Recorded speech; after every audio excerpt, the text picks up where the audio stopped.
నా భూతో నా భవిష్యత్ కేవలం 9% VAతో మన మర్రి గోల్డెన్ డైమండ్స్ లో Nakshi Mela. Marri golden diamonds, KPHB metro station, Hyderabad.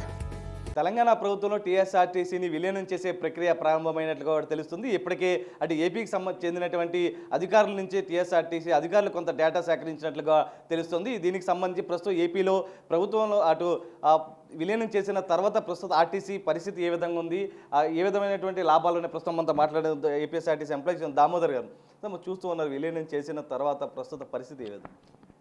ముందుగా తెలంగాణలో ఆర్టీసీ ఎంప్లాయీస్ ఉన్న ఆధ్వర్యంలో అక్కడ జేఏసీగా ఏర్పడి ఆర్టీసీ ఉద్యోగుల సమస్యల మీద పోరాటం చేయడం, అందుకు ప్రభుత్వం స్పందించి ఏదైతే గత ప్రభుత్వం యూనియన్స్ని రద్దు చేసిందో వాటిని రెస్టోర్ చేయడం కోసం కానీ, అలాగే విలీన ప్రక్రియ గతంలో నిలుపుదల చేసింది గెలిచిన యూనియన్తో విలీన ప్రక్రియ కమిటీగా వేసి చేస్తా ఉన్నందుకు ముందుగా ప్రభుత్వానికి అక్కడ పోరాటం చేసిన ఉద్యోగ సంఘాలు ప్రత్యేకించి అభినందనలు, ధన్యవాదాలు తెలియజేస్తున్నాం. ఆంధ్రప్రదేశ్లో గత ప్రభుత్వ హయాంలో ఆర్టీసీ ఎంప్లాయీస్ను డిమాండ్ మేరకు విలీన ప్రక్రియ విలీనం జరిగింది. ప్రధానంగా విలీనం సంబంధించి కొన్ని లాభాలు ఉన్నాయి, కొన్ని నష్టాలు కూడా ఉన్నాయి. దాంట్లో భాగంగా విలీనంకి ముందు ఆర్టీసీ ఉద్యోగులకు ఉన్నటువంటి ప్రయోజనం చాలా కోల్పోవడం జరిగింది. అనంతరం ఆర్టీసీ ఎంప్లాయీస్ నిరంతరం ప్రభుత్వంతో ఏపీజేఎస్ అమరావతి కోఆర్డినేట్ చేసుకొని ఒక్కొక్కటి సాధించుకోవడం జరుగుతుంది. ప్రధానంగా ఆర్టీసీ ఉద్యోగులు విలీనం అనంతరం నష్టపోయింది ఏంటంటే ప్రధానంగా వైద్య సౌకర్యాలు నష్టపోవడం జరిగింది. గతంలో ఇవాళ ఆర్టీసీ ఉద్యోగులు జాబ్ నేచర్ డిఫరెంట్గా 24/7 పనిచేయాల్సిన పరిస్థితిలో ఇవాళ దేశంలోనే కాదు ప్రపంచంలో ఏ డిపార్ట్మెంట్ లేని విధంగా రోజుకు ఒక ఉద్యోగి ఆర్టీసీలో చనిపోతున్న పరిస్థితి. ఇలాంటి పరిస్థితి దృష్ట్యా మేము యూనియన్లుగా మాట్లాడుకొని అప్పట్లో విలీనంక ముందు ఆర్టీసీ ద్వారా రిఫరల్ హాస్పిటల్ ద్వారా వైద్య సౌకర్యం చేసుకున్న కారణంగా మాకు ఐడెంటిటీ కార్డు పట్టుకెళ్తేనే రూపాయి ఖర్చు లేకుండా ₹1,00,00,000 కుటుంబ సభ్యులకు కానీ ఉద్యోగాన్ని ఖర్చు పెట్టే పరిస్థితి ఉండేది. వాళ్ళు బలవంతంగా ఏహెచ్ఎస్ని ప్రవేశపెట్టారు. దానివల్ల ప్రతి ఉద్యోగి ₹225 నుంచి ₹300 రికవర్ అవుతున్నప్పుడు కూడా ఏహెచ్ఎస్ కంటికి పంటికి తప్ప ఎటువంటి ప్రయోజనం లేదు. దానివల్ల కూడా మరణాల సంఖ్య పెరుగుతుంది. కాబట్టి ఆ విధంగా ఇప్పుడు తెలంగాణలో ఏదైతే విలీన ప్రక్రియ ప్రారంభించాలనుకుంటున్నారో ఆంధ్రప్రదేశ్లో విలీన ప్రక్రియ ప్రారంభించినప్పుడు ఉద్యోగ సంఘాలతో సంబంధం లేకుండా ఏకపక్షంగా కమిటీ నిర్వహించిన కారణంగా కొన్ని ఇబ్బందులు జరిగాయి. అవి లేకుండా తెలంగాణలో చూసుకోవాలని మేమైతే తెలంగాణ నాయకత్వానికి విజ్ఞప్తి చేయడం అయితే జరుగుతుంది. ప్రస్తుత పాలసీలో అటు సంబంధించి డ్రైవర్లకి కండక్టర్లకు సంబంధించి కూడా ఏమైనా మొత్తం కూడా వారికి ఏరియాస్ సంబంధించి మొత్తం వచ్చే విధంగా ఉందా, లేకపోతే ఏ విధంగా ఉంది? అయితే వాస్తవానికి ఏంటంటే విలీన ప్రక్రియ ప్రారంభం జరిగిన తర్వాత ప్రభుత్వమే జీతాలు చెల్లిస్తుంది. మొత్తం టోటల్గా జీతభత్యాలని కూడా ప్రభుత్వం చెల్లిస్తుంది. విలీనం కాకముందు ఆర్టీసీ యాజమాన్యమే జీతభత్యాలు చెల్లించే పరిస్థితి ఉండేది. ఇప్పుడు విలీనం తర్వాత రిటైర్మెంట్ బెనిఫిట్స్ కానీ, మాకు రావాల్సిన లీవ్ ఎన్కాష్మెంట్ బెనిఫిట్స్ కానీ, అలాగే మెడికల్ బిల్స్ కానీ ఏవైనా సరే కూడా గతంలో ఆర్టీసీ యాజమాన్యం రిటైర్మెంట్ రోజు చెల్లించే పరిస్థితి ఉండేది. ఇవాళ ప్రభుత్వం చెల్లించ రావడం వలన చాలా జాప్యం జరుగుతుంది. వాస్తవం ప్రభుత్వ ఉద్యోగులతో మాదిరిగానే మాకు చెల్లింపులు జరగడం వల్ల ఉదాహరణకు ఆంధ్రప్రదేశ్లో 2024లో రిటైర్ అయిన ఉద్యోగులకి మొన్నటి వరకు ఇంకా గ్రాడ్యుటీ మొన్ననే చెల్లించారు. లీవుల డబ్బులు సంబంధించి 2024 ఏప్రిల్ వరకు చెల్లించారు, మిగిలిన చెల్లించాల. రిటైర్మెంట్ బెనిఫిట్స్ జాప్యం జరుగుతుంది. ప్రభుత్వం చెల్లించాల్సిన బకాయిలు సంబంధించి ఏ బకాయిలు ఉన్నాయి ప్రభుత్వ ఉద్యోగులతో ముడిపెట్టిన కారణంగా లక్షలాది మంది ఉద్యోగులతో ముడిపెట్టిన కారణంగా ఆ జాప్యం అయితే జరుగుతుంది. జీతభత్యాలు అయితే మాత్రం ఆర్టీసీ యాజమాన్యం ఎటువంటి ఇబ్బంది లేకుండా ప్రభుత్వం చెల్లిస్తుంది కాబట్టి ఆర్టీసీ కొంత ఊరటి ఉంటుంది. విలీనం తర్వాత చాలా వరకు కొన్ని డిమాండ్ల సాధన కోసం మీరు ఇంకా ఫైట్ చేస్తూనే ఉన్నారు కదా, సో మెయిన్ డిమాండ్స్ ఏంటి? అంటే గతంలో విలీనంకి ముందు VCNMD సుప్రీం ఆర్టీసీకి సంబంధించి, ఇప్పుడు విలీన ప్రక్రియ దాటిన తర్వాత ఆర్టీసీ ఎండీ గారి తర్వాత TRNB సెక్రటరీ ఉంటారు, ట్రాన్స్పోర్ట్ మినిస్టర్ ఉంటారు. ప్రతిదీ గవర్నమెంట్ అప్రూవల్ తీసుకోవాల్సిన పరిస్థితి కాబట్టి కొన్ని విషయాలు జాప్యం జరుగుతుంది. ఒక్కొక్కటిగా ఏంటంటే గతంలో విలీనం కాకముందు పనిష్మెంట్ల విషయంలో కానీ ప్రమోషన్ల విషయంలో కానీ చాలా ఇబ్బందులు ఉండేవి. వాటన్నిటిని ఒక్కొక్కటిగా ప్రభుత్వం దృష్టిలో తీసుకెళ్లి పరిష్కరించుకోవడం అయితే జరిగింది. మేజర్గా ఆంధ్రప్రదేశ్లో ఇంకా నష్టపోయిన కారణం ఏంటంటే రిటైర్మెంట్ అవుతున్న ఉద్యోగులకి ఇమ్మీడియట్గా బకాయిలు చెల్లింపులు జరగడం లేదు. అదొక పెద్ద ఇబ్బందికర పరిస్థితుంది. అలాగే వైద్య సౌకర్యాలకు సంబంధించి ఏహెచ్ఎస్ ఉంచినా లేకపోతే ఏహెచ్ఎస్ తొలగించినా సరే మాకు అభ్యంతరం లేదు, కానీ పాత పద్ధతిలో వైద్య సౌకర్యాలు కావాలనేది ఆంధ్రప్రదేశ్లో కోరుకుంటున్నారు. ఆ ఉద్యోగుల పట్ల ఉన్న అసంతృప్తి కూడా అదే. వైద్య సౌకర్యాలు తీవ్రంగా విలీనం అంతా నష్టపోయామన్నది ఆ ఇబ్బంది ఉంది. ఆ ఇబ్బందిని తొలగించాలి. తెలంగాణలో విలీన ప్రక్రియ ప్రారంభమవుతుంది కాబట్టి ఆ ఇబ్బంది లేకుండా చూసుకోవాలని చెప్పేసి మేమైతే విజ్ఞప్తి చేస్తున్నాం. అంటే విలీనం తర్వాత అటు ప్రభుత్వం విలీనం తర్వాత ఏపీఎస్ఆర్టీసీ ఉద్యోగులు సంతోషంగా ఉన్నారా? అటు తెలంగాణలో ప్రస్తుతం విలీన ప్రక్రియ ప్రారంభమవుతుంది కాబట్టి ఏ విధమైన సూచనలు చేయదలుచుకున్నారు? అంటే విలీనం ముందైనా విలీనం తర్వాత అయినా కండక్టర్ ఉద్యోగం కండక్ట్ చేయాల్సిందే, డ్రైవర్ ఉద్యోగం డ్రైవర్ చేయాల్సిందే. మా విధుల్లో జాబ్ నేచర్లో ఎటువంటి తేడా అయితే లేదు. అయితే ఇబ్బందికర పరిస్థితి అంటే ప్రభుత్వం తీసుకున్న నిర్ణయాలను కూడా మేము గౌరవిస్తున్నాం. ఇవాళ స్త్రీశక్తి ఉదాహరణకు ప్రవేశపెట్టారు. శ్రీశక్తి ముఖ్యమంత్రి గారు ప్రభుత్వం ప్రతిష్టాత్మకంగా తీసుకుంది కాబట్టి దాన్ని అమలు చేయడంలో మాకు ఎటువంటి అభ్యంతరం లేదు. కానీ 2025 ఆగస్టులో శ్రీశక్తి ప్రవేశపెట్టక ముందు రోజుకు ఆర్టీసీలో 35 లక్షల మంది ప్రయాణికులు బస్సుల్లో ప్రయాణం చేస్తే ఇవాళ 60 లక్షల మంది ప్రయాణం చేస్తున్నారు రోజుకి. అంటే 25 లక్షల మంది ప్రయాణికులు అదే బస్సుల్లో ప్రయాణిస్తున్నారు, అదే సిబ్బంది పనిచేస్తున్నారు. రోజు రోజుకి బస్సుల సంఖ్య తగ్గుతుంది, స్క్రాప్ అవుతున్నారు, సిబ్బంది రిటైర్మెంట్ అవుతున్నారు, ప్రయాణికుల సంఖ్య పెరుగుతున్నారు.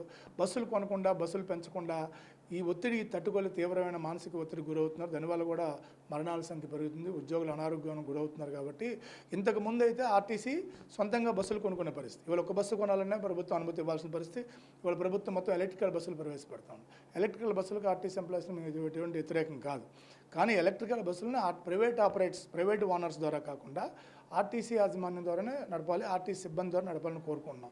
వాళ్ళ ప్రైవేట్ బస్సుల కోసం, విద్యుత్ బస్సుల కోసం ఇప్పటికే 12 డిపోల్లో 9 డిపోలు సగభాగాన్ని ప్రైవేట్ ఆపరేటర్స్ కేటాయించారు. 3 డిపోలు ఇక్కడ విజయవాడలో విజయదారపురం, గుంటూరు జిల్లాలో Guntur 2 depot, Nellore 2 depot. Nellore 2 depot పూర్తిగా ఖాళీ చేసి ప్రైవేట్ ఆపరేటర్స్కి, ఎలక్ట్రికల్ బస్సు ఆపరేటర్లకు అప్పచెప్తున్నారు. త్వరలో మనకు కొన్ని అప్పచెప్తా ఉన్నాం. దీనికి తీవ్రంగా వ్యతిరేకిస్తున్నాం. భవిష్యత్తులో అవసరమైతే దీని మీద ఏం చేయాలని రాష్ట్ర కమిటీగా ఆందోళన కార్యక్రమాలకు అవసరమైతే సిద్ధపడతాం. ఇప్పటికే ఎంప్లాయీస్ రాష్ట్ర వ్యాప్తంగా ఆయా ప్రాంతాల్లో ఆందోళన కార్యక్రమాలు జరుగుతున్నాయి. కాబట్టి ప్రభుత్వం ఆర్టీసీ గతంలో స్వేచ్ఛ ఉండేది. విసిఎన్ఎండి పరిధిలో, కార్మిక సంఘాల పరిధిలో ఏ నిర్ణయం తీసుకోవాలనే ఆ 4 గోడల మధ్య ఉండేది. ఇప్పుడు ఏ నిర్ణయం తీసుకోవాలన్నా ప్రభుత్వ అనుమతి కావాలి కాబట్టి జాప్యం జరుగుతుంది. ఆ ఇబ్బందులు అయితే మాత్రం ఉన్నాయి. అయితే విలీనం తర్వాత ఏదైతే ప్రస్తుతం అటు ఉద్యోగ సంఘాలని ఎక్కడా కూడా ఇన్వాల్వ్ చేయలేదంటూ చెప్తూ ఉన్నారు. ఇప్పుడు తెలంగాణలో ఉద్యోగ సంఘాల ఇన్వాల్వ్మెంట్తో చేస్తామంటూ చెప్తున్నారు. అయితే గతంలో ఏంటంటే విలీనం కాకముందు ఉద్యోగ సంఘాల ఎన్నికలు ప్రతి 2 సంవత్సరాలకు ఒకసారి ఉండేవి. ఎవరైతే గుర్తింపు సంఘంగా గెలుస్తారో లేబర్ కమిషనర్ ఆధ్వర్యంలో గెలిచిన సంఘంతో మేనేజ్మెంటు డిస్కషన్ చేసి పాలసీ మ్యాటర్స్, వేతనాల సవరణ అన్నీ చేసేది. విలీనం అనంతరం విలీనప్పటికీ ఎంప్లాయీస్ ఉండగానే రికగ్నిషన్ ఉన్నాం, అది రద్దు చేశారు కాబట్టి మళ్ళీ మాకు ప్రభుత్వ ఉద్యోగుల మాది గుర్తింపు సంఘం ఇవ్వాలని కోరుకోవడం జరిగింది. ప్రభుత్వం గుర్తింపు సంఘంగా ఆర్టీసీ ఎంప్లాయీస్కి ఇచ్చింది, అలాగే నేషనల్ మజ్దూర్ని కూడా ఇచ్చింది. అంతేకాకుండా జాయింట్ స్టాఫ్ కౌన్సిల్లో కూడా పర్మనెంట్ మెంబర్షిప్ కూడా ఇవ్వడం అయితే జరిగింది. అంటే నెగోషియేషన్ అన్నింటిలో కూడా ఈ సంఘాలని భాగస్వామ్యం చేస్తారు. కానీ గతంలో మాదిరిగా కార్మిక సంఘాలు మేనేజ్మెంట్ తీసుకున్న నిర్ణయమే ఫైనల్. ఇప్పుడు అలా కాదు, ప్రభుత్వం తీసుకున్న నిర్ణయాలు అమలు చేయాల్సిన పరిస్థితి వస్తుంది. ఆ ఇబ్బంది అయితే మాత్రం ఉంది. అలా కాకుండా ఫీల్డ్లో ఉండేది ఉద్యోగులు కాబట్టి ఉద్యోగ సంఘాల అభిప్రాయాల మేరకు నిర్ణయాలు తీసుకుంటే, మేనేజ్మెంట్ కానీ ప్రభుత్వం తీసుకుంటే మంచి ఫలితాలు వస్తాయి.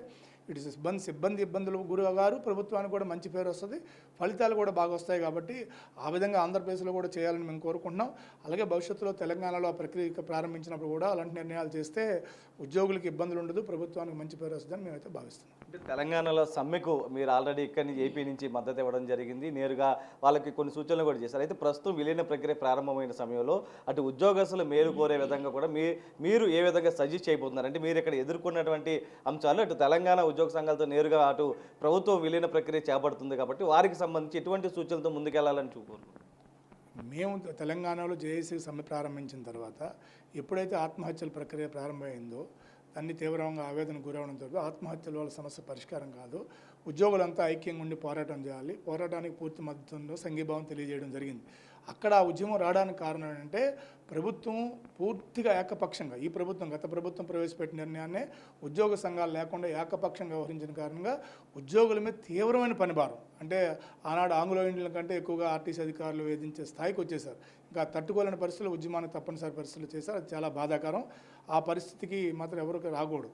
ఇప్పుడు విలీన ప్రక్రియ ప్రారంభిస్తున్నారు కాబట్టి విలీన ప్రక్రియ అనంతరం అటువంటి ఇబ్బందులు లేకుండా అనుభవాలను దృష్టిలో పెట్టుకొని ప్రభుత్వంతో మాట్లాడుకోవాలి. ఇప్పుడు గుర్తింపు సంఘాల ఎన్నికలు కూడా ప్రభుత్వం పెడతా ఉంది కాబట్టి గుర్తింపు సంఘాల ఎన్నికలతో ఎవరైతే గెలుస్తారో వాళ్ళు ఎప్పటికప్పుడు నెగోషియేషన్ చేసుకునే అవకాశం అయితే ఉంటుంది. కాబట్టి తప్పనిసరిగా ఆ విధంగా చేయాలని మేమైతే కోరుకుంటున్నాం.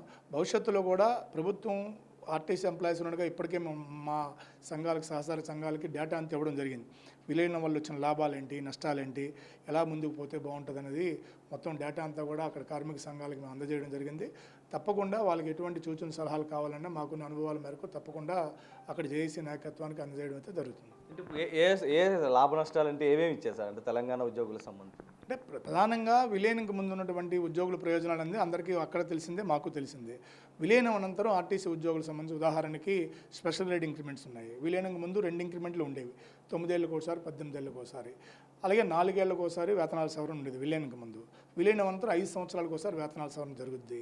ఇటువంటి ఇట్లాంటి ఇబ్బందులు ఉంటాయి. అలా విలీనం అనంతరం 6, 12, 18, 24, 30 స్పెషల్ రేట్ ఇంక్రిమెంట్స్ ఉంటాయి. ఈ బెనిఫిట్స్ ఉంటాయి.